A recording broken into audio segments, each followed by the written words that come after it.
So this is going to be a max Confidant completion run of Persona 5. I commonly go by Dismal90. On this profile I'll be going by Amber Waves. Weird name, yeah, I know. So I won't really be doing a lot of commentary during this run. I'm just going to let the game speak for itself, let people enjoy the cutscenes. In certain areas, I'm going by a guide, a preset run to do this. I'll go into whose guide later on since we're about to get into a lot of cutscenes. But when there's more information to divulge, when there's certain parts of the game that I'm going to need to run in a certain sequence, especially how I gain stats, how I talk with different confidants, how I organize the calendar basically, I'll go over that on a day-by-day basis. I would highly recommend a guide on the internet rather than this playthrough for planning out your own 100% run, because this would be a very long video to watch to completion. The guide would be much simpler and you're probably going to want to watch ahead.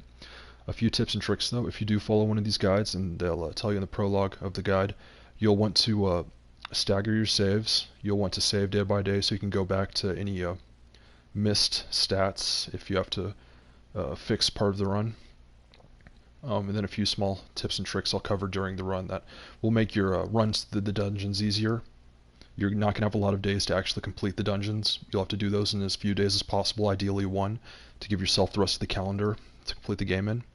I imagine as this game's out longer, we'll have more optimized runs and you'll have more calendar days. If you look at the Persona 4 run right now, I forget who that's by, but it's got quite a few free days for dungeon runs. But right now the current guide I've found for Persona 5 doesn't seem to have as much leeway.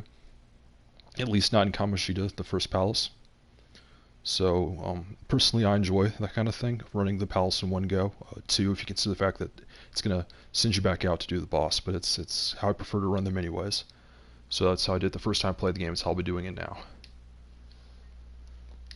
But let's go through all these cutscenes. We're going to have a lot of cutscenes.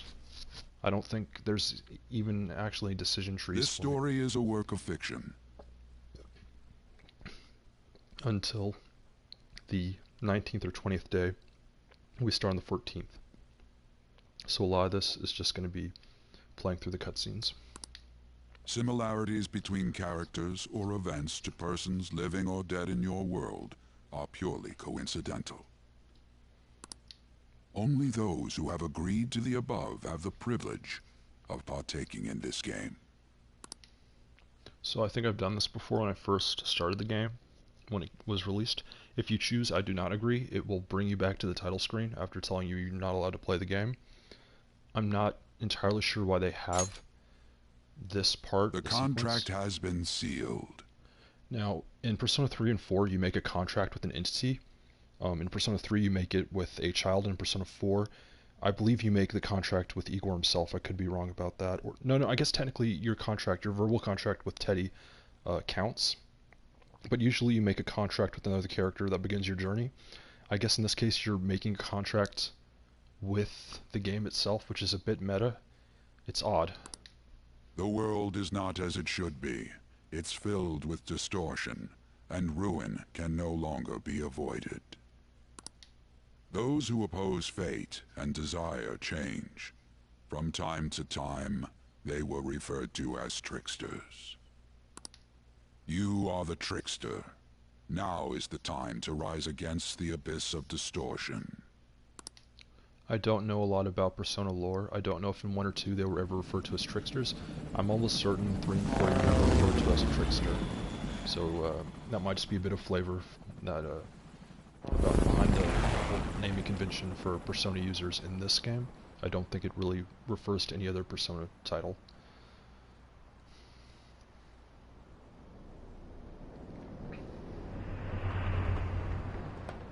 The game's going to switch between the current time towards the end of the game and the start of the game. A lot of it's told through flashbacks, essentially. Really should just let you observe that for yourself.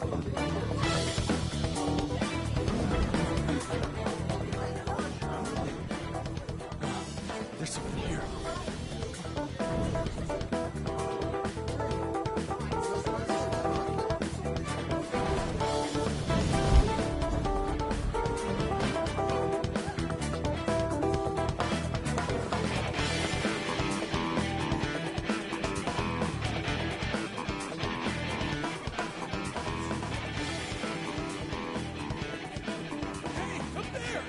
He's here. Move it immediately.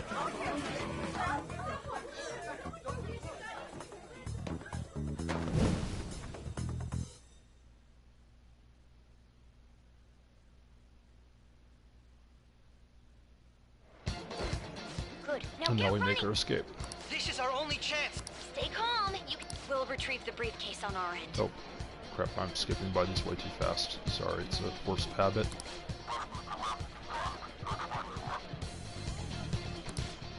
What was that? Don't worry about us. Just concentrate on getting away. So, for some of these sections, it'll give you Showing a yourself context above menu that to crowd jump. earlier was an If you exit. hold the X button, it'll automatically perform Nice these work as actions always, for you, Joker. which can save a bit of time along. I bet Skull would pull it off that smoothly. At which point, I don't know if you can it really brings up the context menus. Just run! Get out of there! Okay, the enemy's focus is on For you. anyone who's played a Persona game, the audio can get a bit tiring. It's not your bag. Because they'll play the same theme for a battle or a particular area over and over again. But as a whole, Take him down, Joker! you can really appreciate how the themes are kind of written together. I mean, it's all the songs, all the melodies have a lot of things in a lot of thematic. They're very structured. Comparing power levels. No Persona. threat. So we're Get just him, being Joker. introduced Go to the down. combat system right now. I think I sort of crit. No? Okay. Guess not. Everyone else, Persona! take position. You're I'm not mine. entirely sure why they give you free use of the combat system, only to teach you each individual action later on. I think this is a supposed to win fight, so I'm actually curious if there's any combination of attacks I can use to lose that fight. Good. More of them? He's probably weak to gun skills. I didn't try that, but theoretically, if he's not weak to gun, you could just shoot him one time. Joker behind you. You don't have to expend your entire clip. I can show that later in the game, but it'd be interesting to see if you could actually lose that fight. All right. Come I don't on, know if man. using I'm two okay. braided blades would keep skipping these. It's horrible let's play. I'm so used to just tapping X through these things. Cool, so that they are giving you access to the sprint function. R2 is sprint. The intruder simply can't be found. Quick!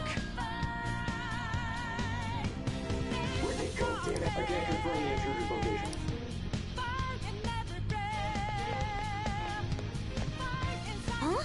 What? And once again, we're going to use another mechanic to sneak up on this guy, and when we first go into Kamoshida's palace, they're going to gate us off from this particular mechanic for quite a while, which I find is very unfortunate. You don't need to be able to hide behind these objects like this to get surprise attacks on enemies. In fact, the AI is kind of forgiving, and you can walk right up to them and they'll have a significant period of time where they just don't notice you even though you're right in front of their face. But I still prefer being able to sneak up on the enemies. Oh. Didn't need to press X there.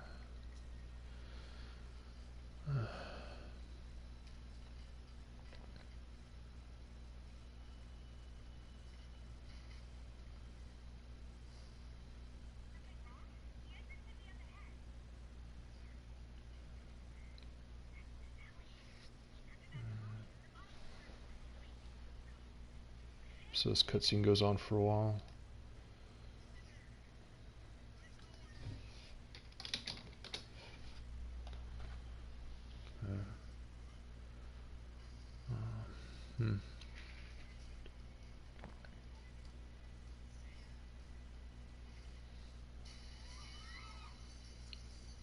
I don't believe Joker gets that much dialogue, but I think he still gets more dialogue than the P4 and P3 protagonists, with the exception of the fighting games or the non-main series games. I don't know if the main characters from Persona 4 or Persona 3 ever do talk.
Okay.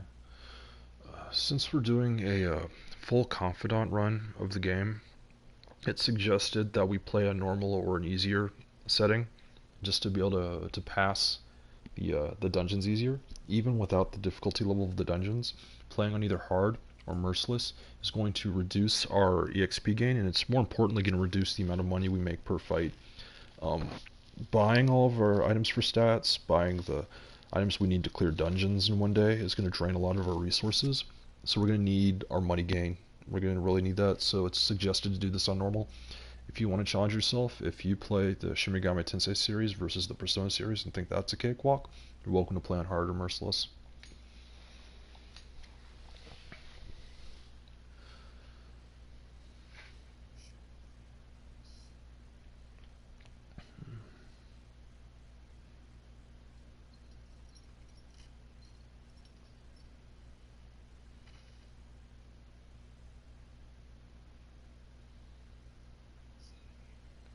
So now we get the chance to input our character name.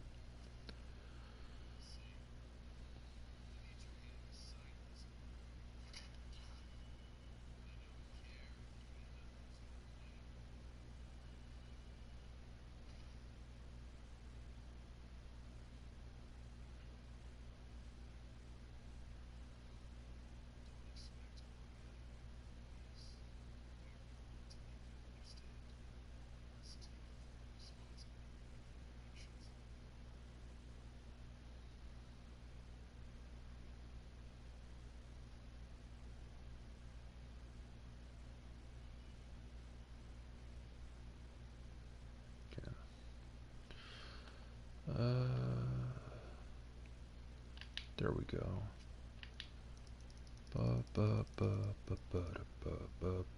No. When I did, I was initially going to do this as just a solo run, not do it as a let's play. At that point, I named it after the account I was playing on.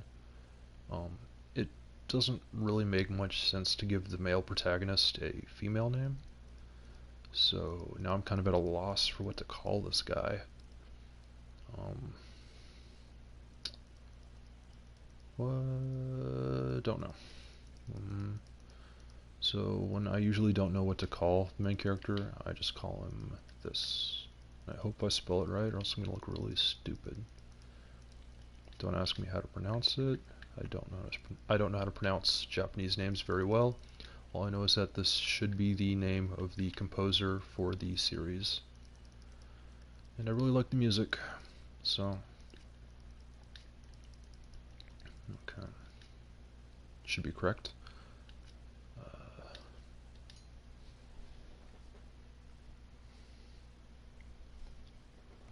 So I've got an elapsed time of 18 minutes, and we have yet to even really begin the game.